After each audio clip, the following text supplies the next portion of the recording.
Has already been established that the vernier caliper is one of the most widely used measuring instruments after the measuring scale. The vernier caliper allows users to measure distances with a far greater degree of accuracy than a measuring scale, which is vital in most engineering applications. They don't require a battery, which makes them ready for use whenever required. And the lack of electronic components also allows them to be able to function in harsher environments where digital calipers might fail to get damaged. In this video, we are going to focus on the manual vernier calipers and discuss about the important parts of the vernier calipers and their functions. The first part of the vernier calipers is lower jaws. We will explain about it. The lower jaws are the most prominent feature of the vernier caliper. These jaws are designed to grip objects firmly between them for measurement. One of the jaws is fixed and attached to the main scale of the caliper, while the other one is attached to the vernier scale and is movable.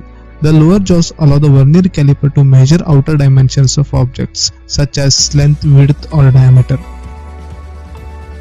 The second part which we will discuss about is upper jaws. The upper jaws are smaller in size and are attached to the upper portion of the vernier caliper, similar to the lower jaws. One of these jaws is fixed and the other is movable. The difference between them and the lower jaws is that the upper jaws are used for measuring inside dimensions of hollow objects, such as inside diameter of pipes, lengths, and widths of boxes, etc.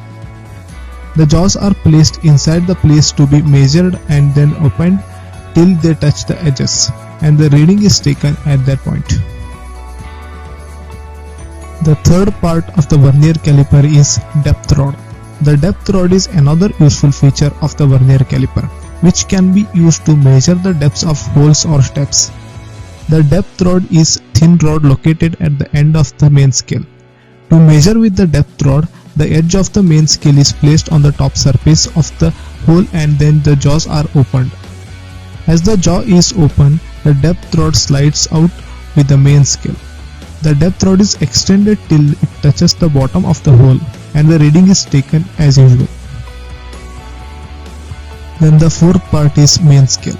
The main scale is the large scale which runs along the body of the vernier caliper. It is graduated either in centimeters and millimeters or inches, depending on the type of units it is built for. In SI units, the lower graduation of the main scale is normally 1 mm. The main scale is stationary. Then the next part is vernier scale.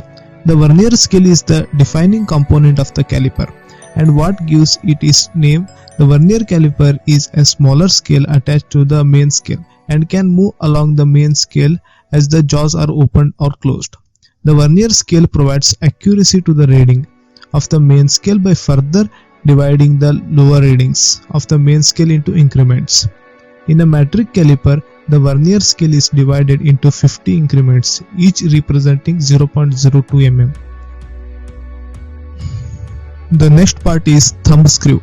The thumb screw is located at the bottom of the vernier scale. Its purpose is to provide a grip for the user to slide the jaws easily and adjust the position of the jaws and depth rod while maintaining a firm grip on the object. Then the last part is lock screw. The lock screw is used to fix the position of the jaws. Once the object is positioned properly so that reading can be taken without the fear of spoiling the position.